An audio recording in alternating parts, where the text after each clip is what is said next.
Hi, everyone, and welcome to this episode of Software Success.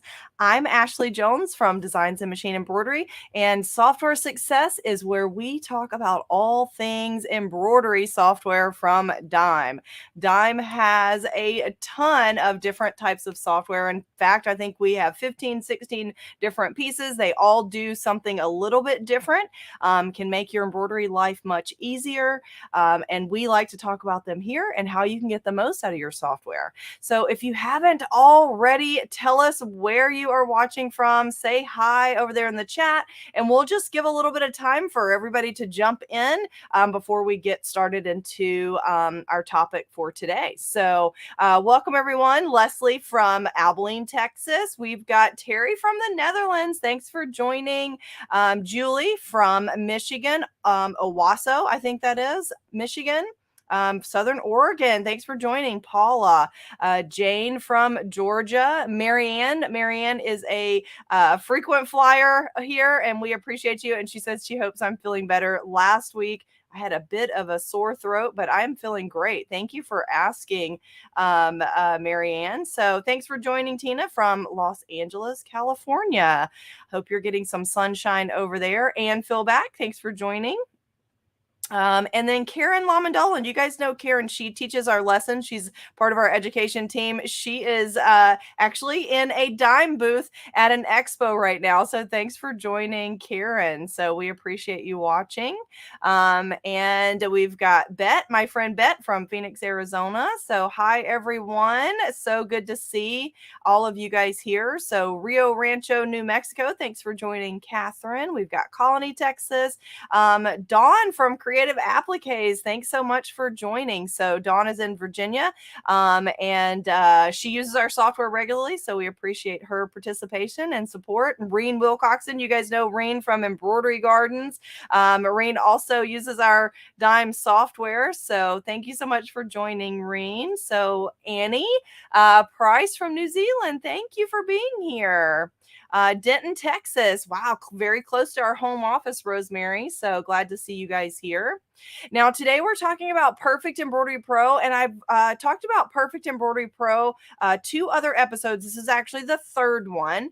And reason being because Perfect Embroidery Pro is our most powerful embroidery software.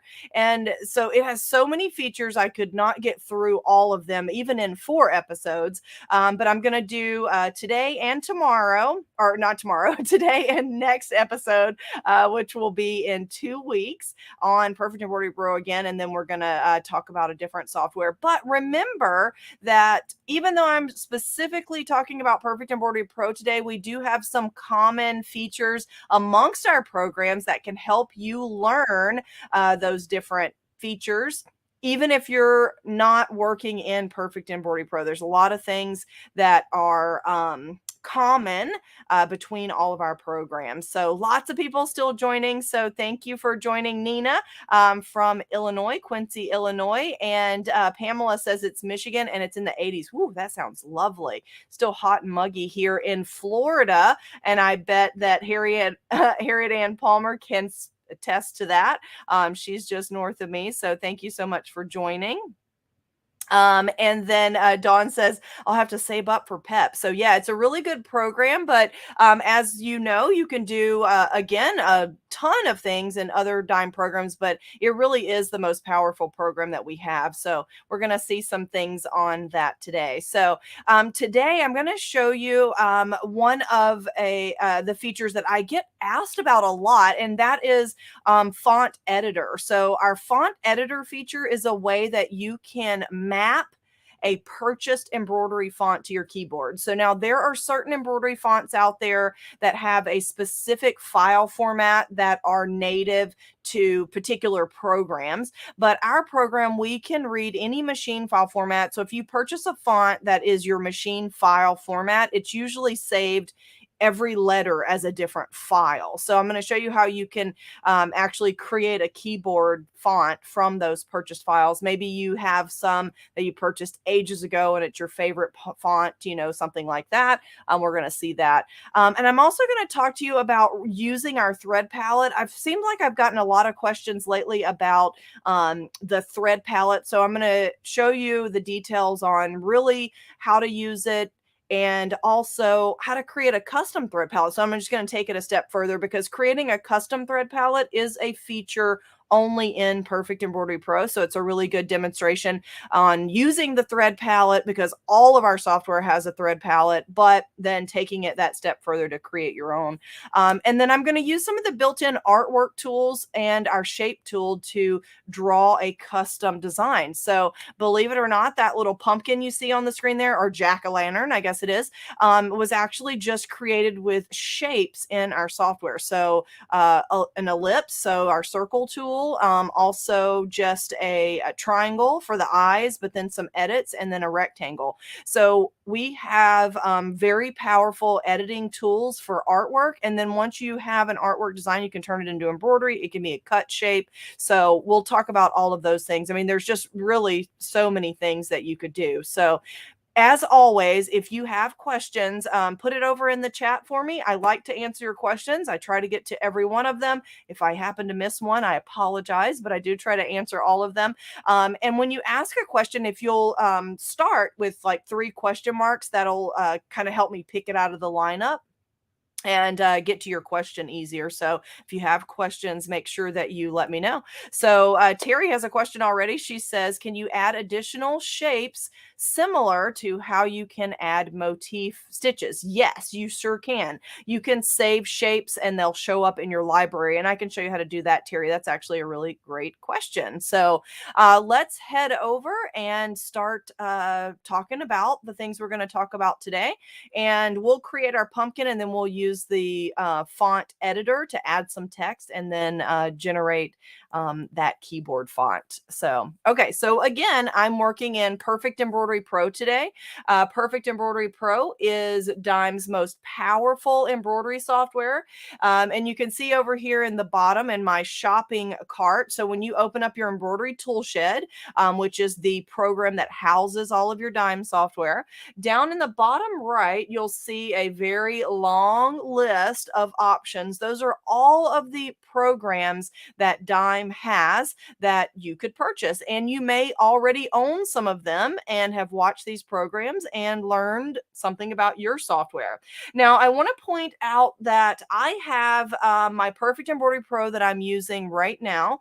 And the features that I'm showing you today are specifically in Perfect Embroidery Pro, but there are some overlap amongst the other programs. And I'll kind of try to make sure to mention that several different times. So, okay, so let's get started with creating a design with our artwork tool, and then we're going to add some text and talk about changing color. So there are a lot of pieces of Dime software that have this artwork tool. The artwork tool is available at the top as an icon, and it allows you to draw all these shapes just by clicking and dragging. So you can see here that I have the pen option. When I choose the pen option, it allows me to trace. So if you have an image that you have imported, we've talked about bringing in your images, you can trace it with that pen tool to then turn that into embroidery. Now, to get to each of these, if you click the drop down arrow, that's how I'm getting my list of all of these different shapes. Now we've got rectangle and ellipse. So if you need to make a square or circle, those are the ones that you would use. Triangle, diamond, star. Rounded is a rounded corner rectangle. Hexagon, leaf, heart, flower, and a spiral. And so I am going to start with, say, the ellipse tool, and I'm just going to click and drag an ellipse. And believe it or not, that's going to become the mouth of my jack-o'-lantern. So I'm going to edit the points. Now, this is what I find the easiest to do. Certainly, you could use your pen tool here to trace a design maybe, but I'm literally just going to do it all from shapes. So I'm going to select after I've drawn it. So let me actually do an undo. I don't think I said this. Okay. So I'm clicking the drop down arrow and choosing the ellipse as the option, you can see how it has the check mark next to it. That means I had already selected it. So if I actually just click on the main icon, it's going to let me draw that ellipse. I don't have to do that drop down unless I'm changing to a different artwork tool. And notice that it has a circle attached to my cursor. That just lets me know that I've got that ellipse tool chosen. And if I switch that, let's switch to say the pen tool, you can see that it's just the arrow. But if I switch to my rectangle, you can see that it looks like a square. So it's just kind of helping you know which tool you've got selected. And so I'm going to go back to my ellipse and I'm going to click and drag. And when you click and drag, it'll draw that shape. And you can see how it's just changing as I move my cursor around. So I'm just going to click and drag because I'm making an oval here that I'm going to turn into the mouth of my jack-o'-lantern. Okay, so I'm going to go back now and select my shape tool. The shape tool is the second one down under your select tool. And several of our programs have the shape tool. I know My Quilt Embellisher specifically has it. And then Cut and Stitch also has it. But not every program has the shape tool. The shape tool lets you edit the points of your artwork. So what I'm going to do is click and drag this top point and then maybe my bottom point a little further. And so that's looking a little more like a mouth, right? But I want pointed corners. So when I select my shape tool, this right now is a circle. That lets me know, let me zoom in here. That lets me know that it is a point that is either smooth or symmetrical or curved point. So if I choose my shape tool and then do a right mouse click on that point, I can change that type of point. A line is going to be straight or either come to a point. A cusp is going to let you easily edit one side or the other. Smooth and symmetrical are making that a curved point with those smooth edges. And I'll tell you more about that when I select it. So I want it to be a line, which is going to give me a sharp point to the corner of my mouth. And you can see that it popped to that shape right there. And if I click on that, or not click on it, but if I see that point, you can see that it's now a square, whereas before it was a circle. So if I right mouse click on it and go back to smooth, you can see that now it's a smooth point and it's more rounded. But you can see these long handles. That is for adjusting a Bezier curve, which will adjust your artwork. And you can see how I make these points smaller and it drags in my shape, and I can also move these. And for this particular one that is smooth, whenever I adjust one, the other one moves exactly opposite to keep that smooth look. So now let's go back and do cusp and show you what I mean here. So with cusp, I can actually adjust one of my points here without the other one doing something completely different. Okay, so now I'm going to go back to line because I want that sharp edge there. And then I'm going to double click my zoom tool and head over here to this point, do a right mouse click and do line. So take a look at that. That looks more like our mouth, right? So now I'm going to select this and then I'm going to fill this shape so we can see what's going on. The way that I can fill this shape, so right now this is just artwork. There are no stitches involved. I like to start by doing artwork and then converting it to my stitches. That's just me personally. And so I've got artwork here and now I can select my shape. Oops, sorry, select my shape. And up here under the artwork properties, right now it is set to outline and I can change that to fill and it will fill in my shape. And that's what I want because I want you to be able to see easily what's going on the screen. Okay, so now I've used an ellipse tool to draw that. So now I'm going to draw a rectangle. So I'm going to go up to my artwork, click that drop down and click rectangle. And I'm just going to click and drag a rectangle onto the screen. And now to fill that, I could go back here and do that fill just like we did before.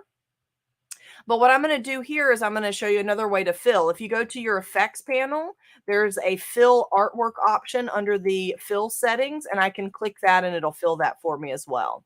Okay, so now I've got the same color shape on the screen. So I'm going to change the color of this shape. Now, every Dime software has a color palette for you to change colors. So now if I want to change the color of this shape, this is very important. I can right mouse click, because that's the way I have it set up, on any of these color chips to change this from blue to another color. So if I click on the yellow, it's going to change it to yellow. So I'm going to do a right mouse click, and you can see it changes it to yellow. Now, if I wanted to change the color of both of them, I'm going to do an undo, and both of those are pulling from color chip number 1. You can see down here in the bottom. Now, I know it's hard to see on my screen, but it actually does have a little blue square around it. And I can also tell that they're both using color chip number 1. Over here in my sequence view, these are both artwork, and it tells me that they're both using color number 1. So now, if I left mouse click or do a regular click on the blue and change that to a yellow, it's going to change both colors to yellow. So hopefully that makes sense. So if you just want to change one color of one object, select only that object and then do a right mouse click on the color that you want to apply. So now I'm going to go to green. And then for the mouth of our jack-o'-lantern, I want it to be black. So I'm going to right mouse click on the black color below. Nothing else is using those colors, so it allows me to select them individually. Now look over here in my sequence view. I have one object that is pulling from color number 20. That's the mouth.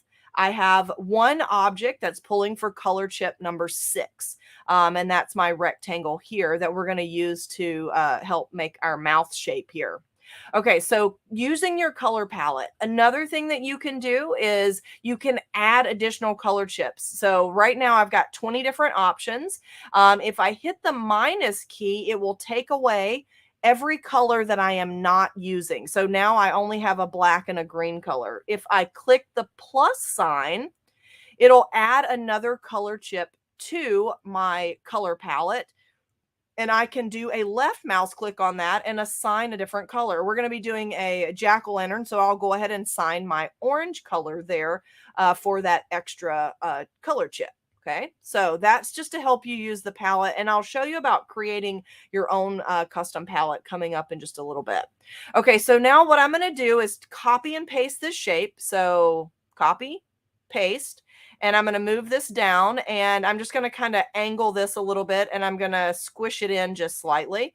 And I'm going to do the same thing. I'm going to just copy and paste this one. Now, this is already on my clipboard, so I could just click paste. I don't have to copy it again.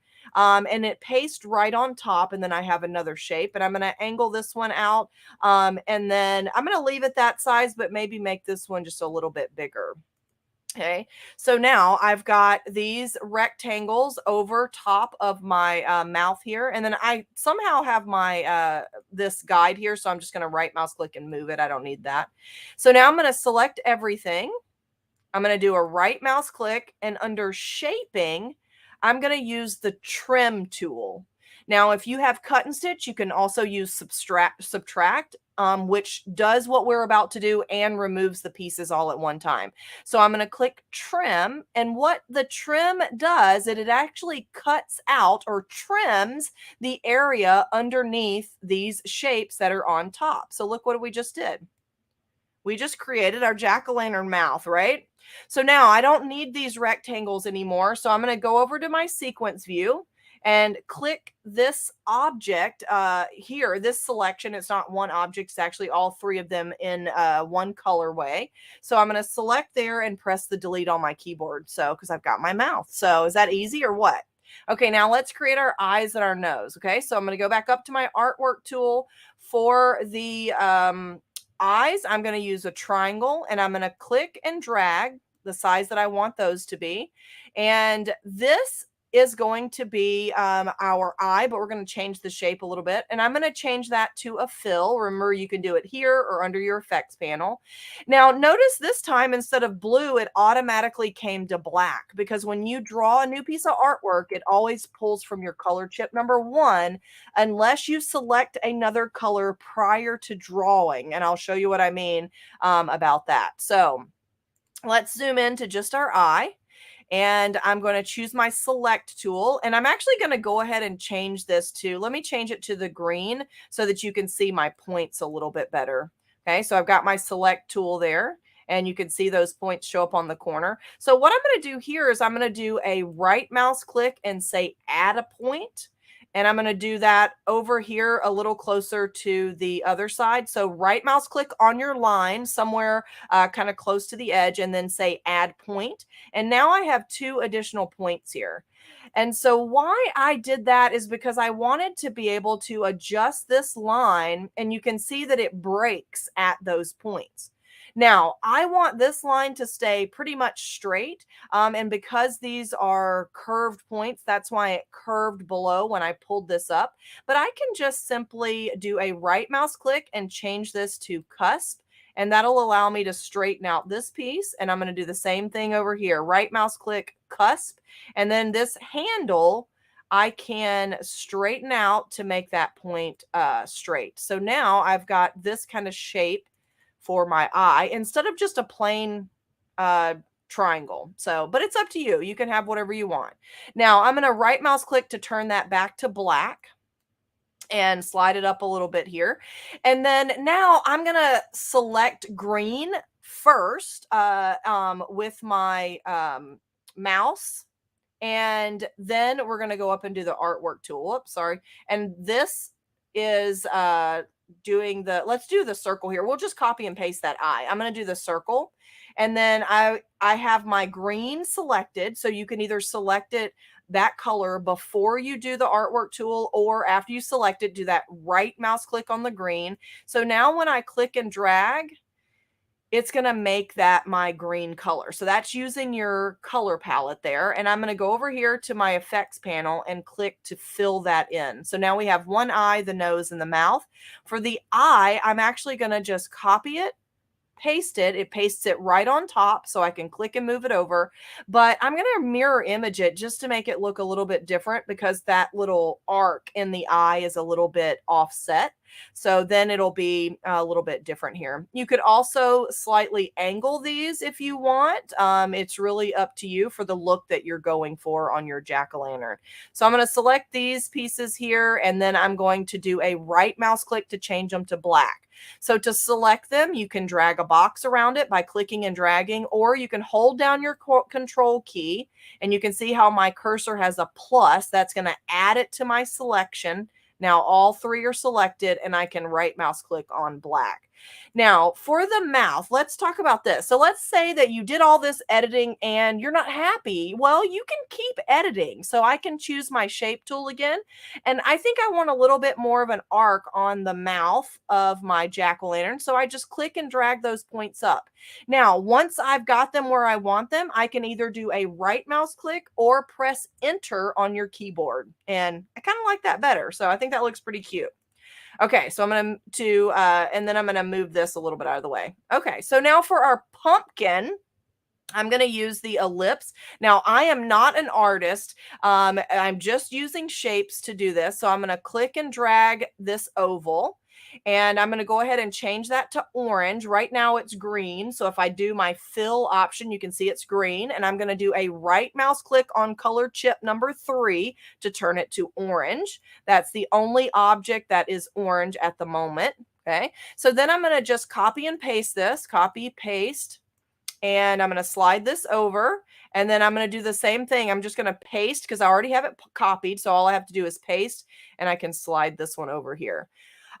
This centerpiece, I'm actually going to make it a little more rounded for my pumpkin, so I don't have so much of a divot there. So I'm just kind of squashing it, and then, oh, not that much maybe, and then resize it so that it as tall as my other pieces of my pumpkin.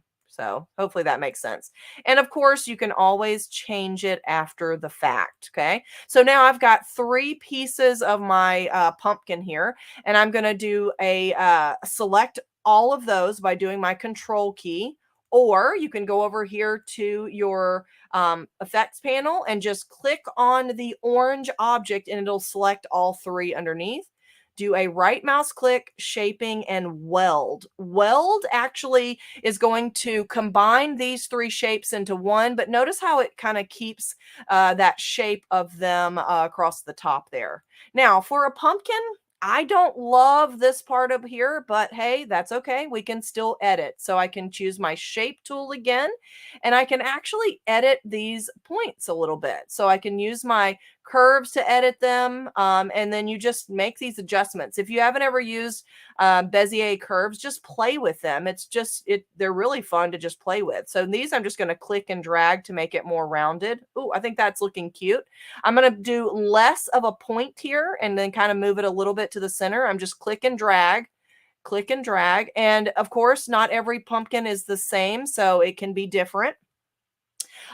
Do a right mouse click to update, or either an enter will update that. So there's my pumpkin shape, and I kind of like that. I think that looks pretty cute.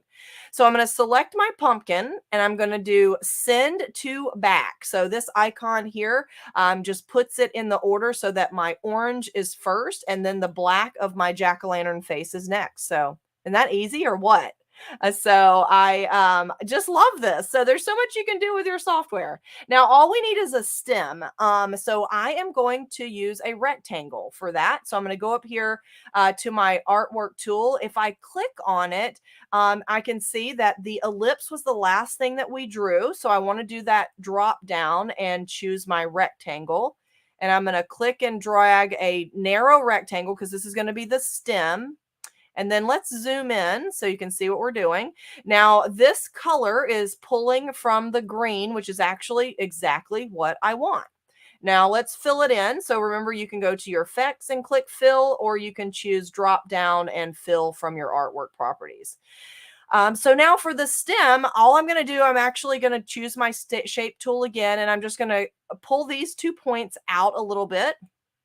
And then for my curve, so that my stem is a little bit curved, you can see as I hover over the line, I get that arc shape. So I can just click and kind of drag that in and make it look a little bit more like the pumpkin stem there. So, and you could play with that. I mean, there's so many different things that you could do. You could curve this in a little bit more. You can add points, whatever look you're going for. So now I'm going to move that over to my pumpkin. So I'm going to zoom out, make everything fit to screen by double clicking my zoom tool. And then I can just slide that right over under for my pumpkin there. And I don't want it on top. I want it all the way to the back. So I can click the move to back option and it'll put it the first object there. And I might rotate it a little bit just to kind of, so it's not so straight. And I think it's too long. So I'm actually going to make it a little bit shorter and then maybe make it a little bit fatter by clicking and dragging out. So look at that. What do you think? Is that cool or what? So super easy. Now, I know you're thinking, okay, I just drew all this artwork. What does that have to do with embroidery? Well, that's how embroidery starts. So each of these pieces, if I click over here in my sequence view, each one of them say artwork. Okay, so there's no stitches at this point to our design. So what you can do, you can actually save this to an SVG. If any of you guys have a digital cutter out there, file and export artwork is somewhere here right there. So export artwork will allow me to export this to an SVG, an FCM file, an AI file, a PLT file, and then I can actually take this to my digital cutter and use this to cut paper, to cut HTV, to cut adhesive vinyl, whatever your cutter will cut, you can use it. But if you want to embroider this, we need to convert it to embroidery. So over here in our effects panel in Perfect Embroidery Pro, these are all of our stitch types that we can easily convert to with just one click. Now, right now, if I look in here at the top, this pumpkin is only about 1.5 inches square.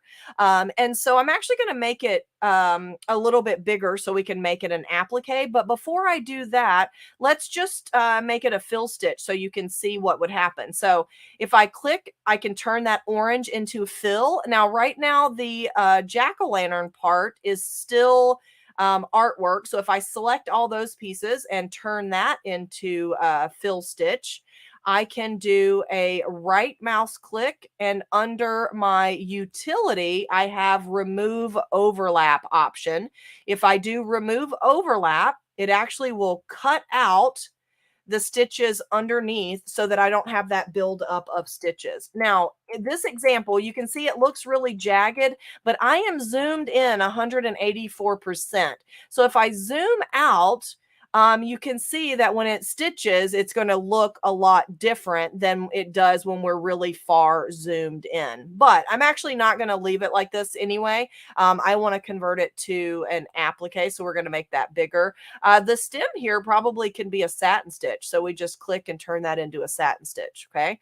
Now, if you do not know what types of stitches, trust me, when you convert on the screen, you will see. Okay, so I just did my undo. So I did Control Z and I undid turning that into stitches. And so now here I'm back to artwork. So if I look over here, it says artwork again. So the reason I did that is because if you are resizing a design, especially if it's something that you created, it is better to resize the artwork before you convert to embroidery. It's just going to give you a cleaner design. Now, after we converted that to stitches, we could have resized it. It would recalculate and it might do fine, but you have much more leeway with resizing artwork because this is vector artwork and it doesn't change the edges of your artwork as you resize. So I'm going to make this about, I don't know, let's make it fit, maybe like a 4-inch. So maybe that's would fit in my 5x7 hoop there. And now because the pumpkin is much bigger, I'm going to convert that to an applique. So if I go over here to my effects panel, my applique option is here, the third.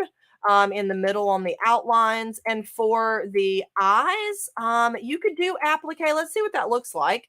And see, that's a little tight on the eyes. Now I could resize that and it does recalculate the stitches and you can see how you can definitely see that it's more defined. Or you could make it a fill stitch if you wanted to and leave it the same size. So I'm going to click and drag and resize that. And that gives my applique a little bit more room. The same thing with the nose here. Maybe we don't even want it to be an applique and we switch that to the fill stitch there for the nose.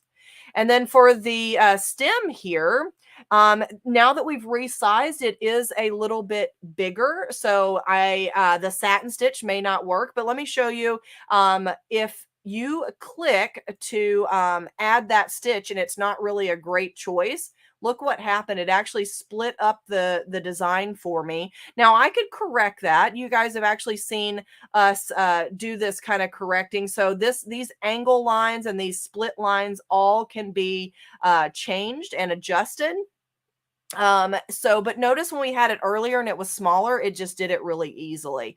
Also, you do need to be mindful of the distance of your stitches. It will split it automatically, but you might not want them as wide as your artwork. So, and that's just things that you would need to know individually. So instead of adjusting all my angle lines, I'm just going to make that into the fill. And it also has enough room that it could be an applique as well. So, and I actually don't love that. That's actually my artwork. Look at that. So when I go to the top there, so that little crazy shape right there, that's because of what I did to the artwork. So let's talk about, okay, we adjusted the artwork. Do I have to go back to the artwork to correct that? No, you don't. So let's choose our shape tool and click on the stem there. And you can see that we have the kind of that sharp curve there.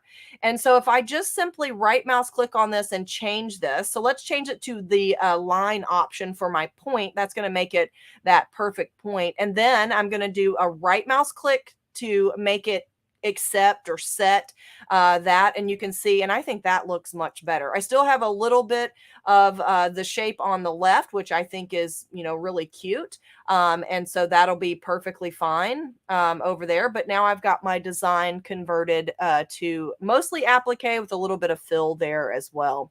So that is how easy it is to create a design. Now, of course, you do not have to draw from scratch. You certainly can bring in artwork that you already own and convert it. You can trace a shape, but I just wanted to show you those artwork tools. And also that allowed me to show you those, you're working with your color palette as well. So now let's show you how to adjust the color palette. And then we're going to add some text. So for your color palette, one thing that I wanted to show you is that you do have the ability to change your color palette on the fly. So if I click this little icon, I'm over here, my cursor's down in the bottom right.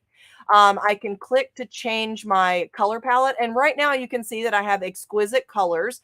But let's say you bring in a design and you are going to be using all isochord colors. So watch what happens when I click on isochord thread.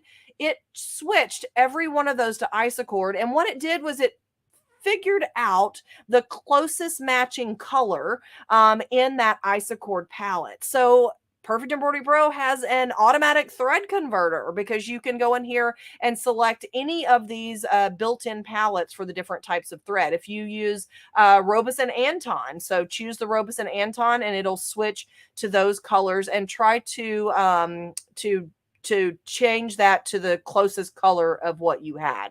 And then you can even change one. So maybe you wanted the black color or the dark color to use your isochord thread. So I'm going to go up here because I bet some of you guys are like me and have multiple different thread lines. Mine's mostly exquisite, but I do have some stragglers from years ago. And then I can go up here and change this one to maybe my exquisite. And now you can see that I have 3 different brands of thread because I clicked on them individually, and then I can choose that drop down list to change that. Okay, so that's something else about your color palette that you can do. Now, to create your own custom color palette, you actually have the option here under your tools to create palette, and you can actually build a thread palette that is a combination of a bunch of different brands or your own. If you click the add button, it will add a color chip. You can click on the color chip and you can actually set the color. You can define a custom color here in the color selector and click OK. You can give that color a code, a name, a weight, and a standard. Now, most often, we're not going to be doing this because we're all using thread that someone else has created. So this color, code, name, and weight is already set. Okay, so I'm going to delete that one. And what you would want to do if you're using thread spools that you have on hand is just say import. And then you can select that thread color. So one of the colors that I use a lot from our exquisite is the cilantro. So I say okay, and it brings in that information from that palette. So if I click import, I can choose another color to build my own favorite color palette. And then I'm going to maybe let's do a different thread brand because I can combine them. So I'm going to do Robeson Anton. So let's do a Robeson Anton color, and then I'll add a color there. And then let's do one more, and then I'll save this and show you what I mean. And then let's do a it doesn't really matter, but here I'll do one of our Kingstar metallic colors here, and I'm going to choose this gold, and then I'll leave it right there. So now we're going to save this. So we're going to click save. We're going to give it a name. I'm going to call this my palette or my pal, so I don't have to write all that out, and click save and close this out. And go to my thread palette and let's see what we've got. So down here below, if I click and do my drop down, then I have hopefully my pal here for my palette, and I can choose from those colors. But I can also switch this to pull from my colors. So if I go back to my change palette and then choose my palette that I just created, it will actually convert those to the closest colors in my thread palette. And you can see that I had something that was kind of close to the orange and the green, and then the blue is the darkest of that selection. And when I click OK, it changes that below. So that's some tips on creating your own design, your thread palette, and using your color palette as well. Okay, so I know that was a long segment, so let's answer some of those questions. And so I'm just going to kind of scroll back a little bit and see if we've got some questions. So I still we have tons of people still joining. Thank you guys all for being here. And so Terry said, "How did I create the design shape?" So, or close the design, not a shape. So close a design, not a shape. So to close a shape, as you are drawing with the pen, when you do a right mouse click, it will actually give you an option in your right mouse click menu to actually close the shape. And so when you click close, it'll actually connect your last 2 points, which is not always ideal, but sometimes if you're really close, it is really helpful. So that's a really good question, Terry, about closing the shape. So okay, so and then Terry, you also ask about adding the additional shapes. When I go back over there, I'll get back and ask. I'll show you how to do that as well. And then Ann Philback says the cusp, I guess that is. And so I hopefully I'm saying that right. Maybe I'm not even pronouncing it correctly. But whenever you choose that option, it allows you to adjust individually the two handles of your Bezier curve. So you can drag one down and one up, whereas the smooth and the symmetrical, they kind of adjust together like a seesaw. So if that's not what you were asking there, and then let me know. So, and then Terry had another question. So she said, is there a keystroke command to get the straight point without having to go into the menu? Yes, there actually is. That's a fantastic question too. So when I go back over there, I'll show you that, how to add your own shape and how to easily select that shape. So wait, actually, I think I just told you a little white lie, because I'm thinking of something else, but I'll look when I go over there, Terry, for sure. We'll figure it out. So okay, so and then and actually Karen answered it for you, because I was thinking of something else and she just answered it. So holding down your control key gives you that rounded point versus the straight point. So yes, exactly. But what I was going to show you is a different shortcut, because I was thinking something totally different. And so I'll still show you that when I go over, because it's a really good tool. So, and Sandra said, how did you get the cutout for the teeth again? So Sandra, I used a rectangle and I overlapped it and did a right mouse click and used the trim under the shaping. This presentation is available on our YouTube channel. You can go back and rewatch that entire process. Again, if that doesn't explain it well enough. And so I'm just scrolling down looking for any other questions. So Marianne says, Ashley, it's great explaining how to use all of these tools. Makes it look easy, and we're going to remember it all. Well, luckily the video is available on our YouTube channel, so you don't have to remember everything. Just go back and rewatch for sure. So, and I know that I get that a lot. I say that I always make this look, people say I always make this look easy, but I do use my software, all the time, every day. So it is easier because I do this often, but also, I practice. So I knew what I was going to make before I came on the screen for you guys, so that you didn't have to watch me searching, for things to figure it out. So the one-click stitches is why I want PEP. So that's actually a really good point, Jennifer. And I think she's referring to the effects panel, where you select an area and then you just click that and it adds the stitches to that particular shape. So that's a really good point. So, thanks for joining, Lisa. So Lisa, you guys know her. She's one of our educators. And so you guys have seen her a lot. So, and she's super creative. So thanks for being here. So, and then Bet says, what would you remove the stitches at the base of the stem? So yes, you can. If you save to your machine format to overlapping appliques, then those overlapping stitches actually get automatically cut out. We talked about that in a previous software success, but you can remove those stitches if you want. I would break up your applique and then you can separate out those pieces on the corners as well. So, and then how long do you recommend keeping thread? That's a great question. I don't have a specific recommendation, But I will tell you that, as we all know, thread breaks down. And so if you're using a spool that you feel like is, kind of old, then you might get a lot of thread breaks and things like that. And that might be an indicator that it is not a good spool anymore. But honestly, I don't have a specific timeline for that. That might be a question one day for Deborah Jones. She is our thread guru. And so that might be a question I need to ask for her for next time. And Lindy. So, Lindy, thank you so much for joining. And so she says, on your applique, can you remove the placement line closer to the outer edge? So, yes, you can. That is the inset adjustment. And Lindy, I know you specifically asked this question to our customer service. And I actually have been working with that and trying to figure out why it's not doing what it's supposed to. But yes, the inset is what moves that in or out. But I know that by having the negative number and the positive number, you weren't getting the exact results. So hopefully we'll get that for you here pretty soon.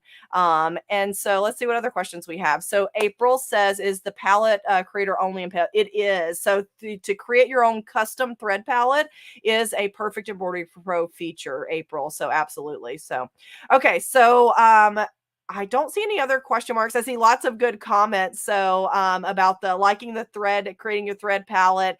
And then Linda says, learning from Ashley is like drinking from a fire hose. So Linda, I don't know if I take that as a compliment or not, if maybe I talk too fast, but I do have a lot of information in here. It's kind of crazy in my head sometimes, but I do try to make sure to make it as simple as possible. And of course, you guys know you can find me over on our software user group.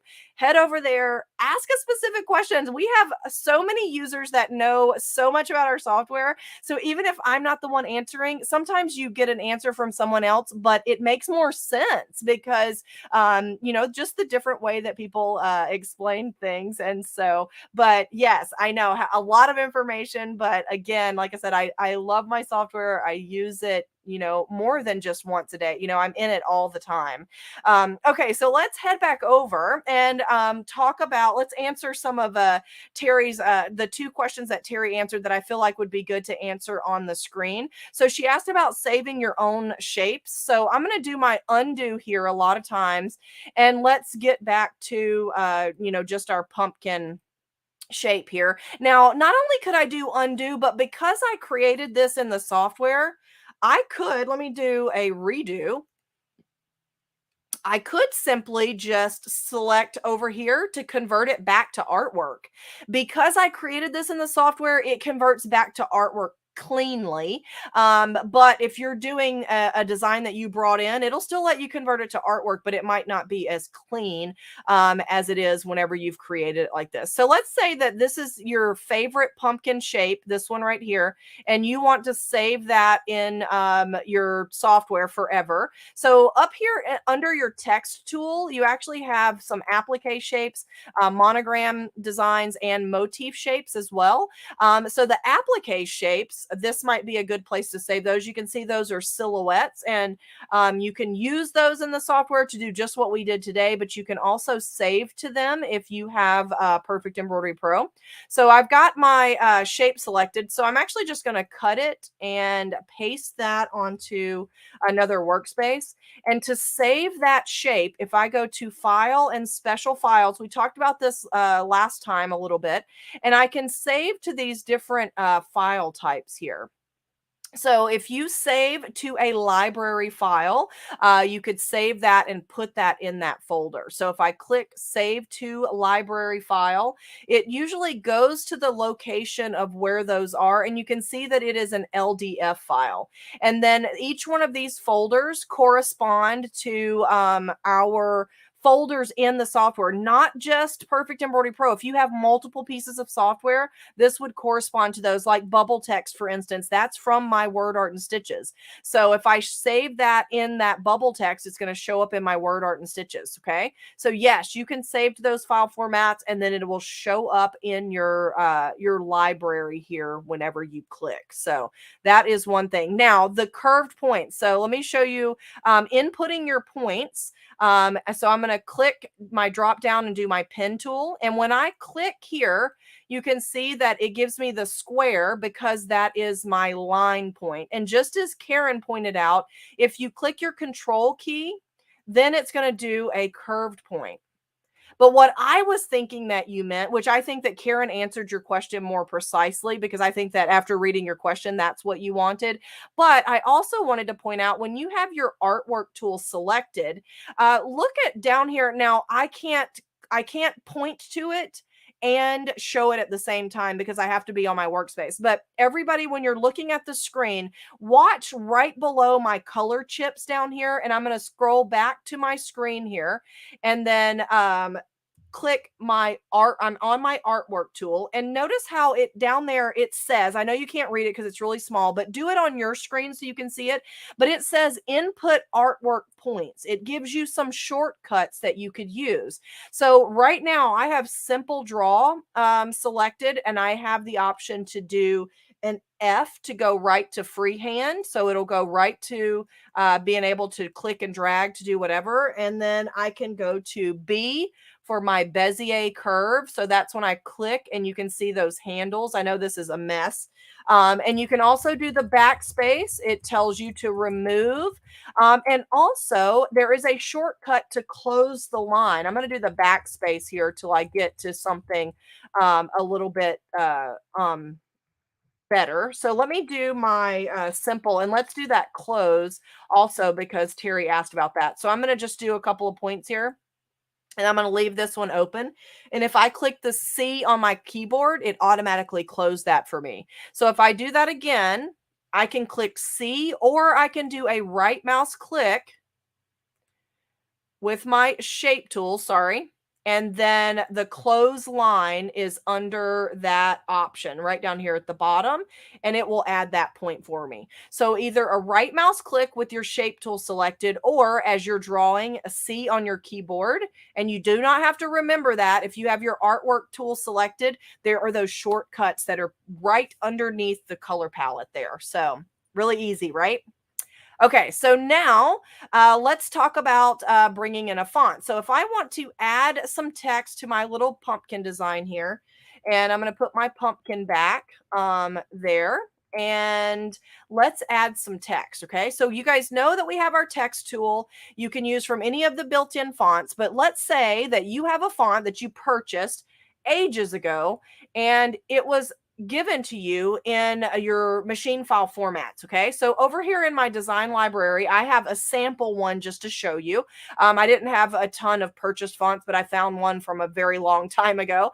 So I'm going to do a right mouse click and show content so that you can see this. Okay, so here's my file folder. You can see that I've got an upper and a lowercase in this particular font type. But if I wanted to write the word happy for Happy Halloween, I would have to bring in the H, the A, the P, and the Y onto my screen. Okay, so you can actually map these fonts to your keyboard. Now, it takes a little bit of time, but this is a tool that is built into Word Art and Stitches and Perfect Embroidery Pro. Okay, so if I, under my tools option on the menu, if I go to font editor and I click to open that up, it's going to open up this screen right here. So now this allows me to create a keyboard font by mapping my keyboard stroke, the letter that I press, to the actual file that's in that folder. Okay, so we're going to create, this is a new one. So we're going to just create a new font. And then it asks me, what do I want to name it? I'm going to call this my font. And I am going to be using a stitch file. Now, in Word Art and Stitches, you don't have both of these options. I think you just have the stitch file. But in Perfect Embroidery Pro, you can map TrueType or stitch files. And then my folder option, I'm going to click my options here, and then I'm going to locate that folder. So my folder, I'm going to do it manually. I was actually already there. But my alphabet is under my C Dime Designs. That's where I saved it. And I've got a folder called Alphabet in this one. Now, notice when I select the name of that alphabet, it looks like there's nothing in that folder, but it really is. So don't pay attention to that. Just click select this folder and then click OK. and it tells you that this font already exists. Please input a different name. So obviously I already have a my font. So I'm going to have a my font too. And then click OK. And then it says right click on the letter icons to import the stitch design that then fix any additional issues, potential conversion issues. So I'm going to say OK. And then it populates these just an outline of a letter. It's not even the letter, it's just a letter. Okay, so now to get these letters to come in, I'm actually going to support just only import the to do happy. So I'm going to do H. I'm going to do a right mouse click and say import, and then I'm going to locate the letter H, and I'm going to do the uppercase here and click open. And you can see it changed it to that type. And then I'm going to import the lowercase a. So I'm going to scroll down. Here's my lowercase a and do a right mouse click import. And I'm going to do the lowercase a. My file name, I know this from my files, is an A with a lowercase, open. And then I'm going to do the P, lowercase p, and then import. Locate the lowercase p. Now, if you're doing this to use for ever, then you're going to import every letter, but I don't want you to have to watch that. And I specifically chose the word happy because I wanted to show you the letters that are descenders and ascenders types of things that you could do.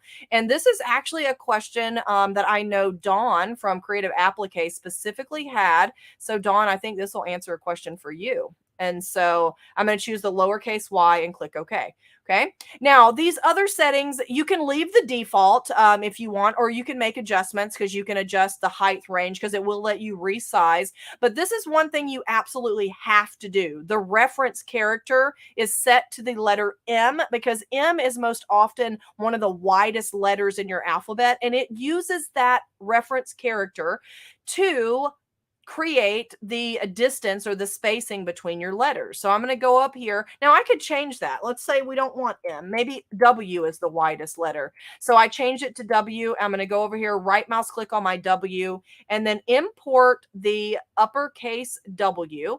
Now, if you do not import that reference character, it'll actually give you an error and won't let you complete this process.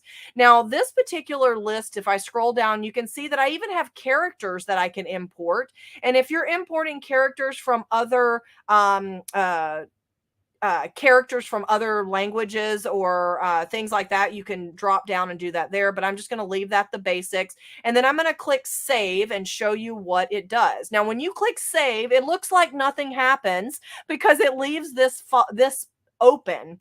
So I'm going to just slide this out of the way because we're going to come back to it. And I'm going to click on text and add my text to my screen. And I want to say HAPPY for happy. I'm going to click apply. And now from my drop down list, I'm going to look for my font.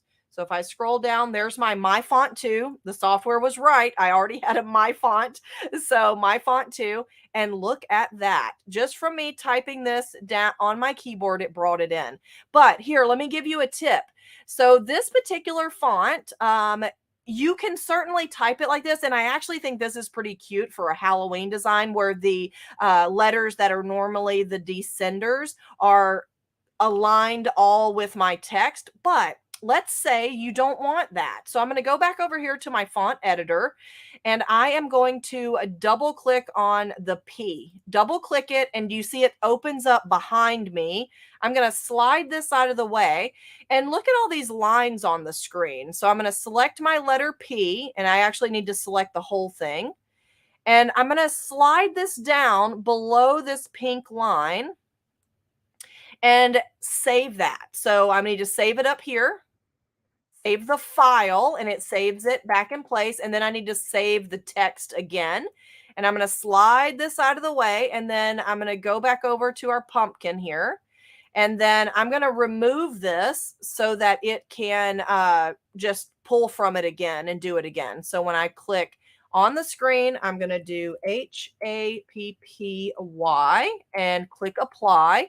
And now you can see my P is below my baseline there. And I can go and do the same thing for the Y. Now, I think this is actually kind of cute like this. So I'm going to leave it. And say you had them all lined up and you just wanted to move one, you can move one letter in any of the built-in fonts. So, and I think that kind of looks kind of whimsical for Halloween. So, that's how you can map keyboard fonts. Now I'm going to choose a different text here, and then I'm going to just put Halloween. And because I don't have all the letters in the my font, I'm just going to go and choose a different built-in font and move that down and click to zoom out. So now we have our keyboard font and this font that's built into the software. So font editor is how you can map those fonts and create your own keyboard fonts from fonts that you purchase. Now that I'm done editing this, I could go edit the Y, but when you're done, just click the X and then that will go away. So how cool is that, right? Now, I get a lot of questions on the font editor. So if you guys have questions, make sure that you are asking. So let's see if we've got any other questions here before we are all finished. So can you drag from the small photo on the right? So yes, you can. So I'm assuming that you mean over here in my view. And so if I open up a new page, if you do not map your keyboard font, you can certainly click and drag it on the screen. And so yes, click and drag and it will add that design. And that works not just for text. Any design that's over here in your design library, you can click and drag that on screen. So yes, that's a really good question there about dragging it on screen. So then Terry, can you import all of the uppercase letters, numbers, and special characters in masses? At this time, no, that would be awesome. So you do have to import each letter because you have to tell the program that that's that exact file for where you're importing. So, and let's see what other questions we have. So Natalie Bush says, "Can you drag when mapping?" Can you drag when mapping? I am not exactly sure. So if we have the font editor up, and so let's see if I go back here, maybe it'll trigger kind of what. So I'm assuming maybe you mean click and drag over there, and I don't know. I don't think you can do that. We can certainly try it, but I don't think you can. It's just going to drag it onto my workspace, I think. Yeah. So it just put it back there again. So you can't drag it here. You have to do the right mouse click and import. So, and maybe those things that, those are some things that we can update and get done at some different times, which will be nice. So Elizabeth P says, "Is the font editor mapping available in Word Art and Stitches?" It is, Elizabeth. If you have Word Art and Stitches, you can map your fonts in Word Art and Stitches as well. So Word Art and Stitches and Perfect Embroidery Pro have the font editor. And then Ellen says, "Does Embroidery Pro font application have a centering option that imports that when importing fonts?" Yes, it does. So that's actually another really good question. So let's go over here and let's just do a quick little happy. So let's say that I just did happy and I did not want to map my fonts and I wanted to just bring these all in individually. So I'm just going to do HA let's just do HAS so you don't have to see all of these words. So I'm just going to do the letter S there. Okay. And so I've got all three of them on the screen. Another thing you can do, if I space this out a little bit, and then I'm going to select and make sure that these are all grouped, and they all are. So if I select everything, I think that what Ellen was asking is the centering option. So if I click here, I can vertical align my text, or I can align it at the base. But I can also use the horizontal distribute, and it'll space that out for me. So if I do an undo a couple of times, so if I've got my text piled on the screen like this, I can do 2 clicks to get it lined up. I can do the horizontal distribute and then the align at the base. And then that's another way that you can bring in text. But you do bring it in individually letters at a time, but you don't have to map every font if you don't want. So that's actually a really good question. And so then Lindy says, is there the same process if you digitize the letter in the font and pep? Can you tell if the font is your list? Is a stitch file font or an object based font. So you cannot tell in the list if it's a object based or not. It would just be in your fonts. And yes, if you digitize letters, then and text, you certainly can do that with your fonts as well that you digitize. So absolutely. So hopefully that answers your question there. So, and I think I've covered most everything. And so hopefully that helps you guys in learning Perfect Embroidery Pro. So again, like Linda says, I know that that was a lot, but don't forget, you can rewatch this presentation as many times as you like. Go over to our YouTube channel.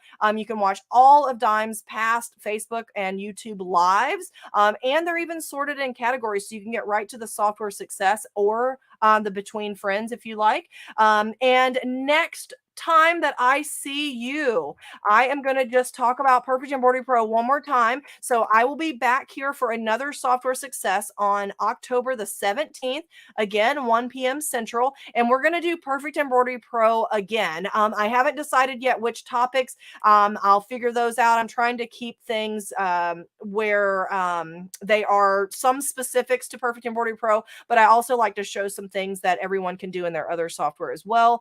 But join me back here for another episode of Perfect Embroidery Pro on the next software success. And then for the month of November, I will be going on to another Dime program. So until we have another software success, thank you all for being here.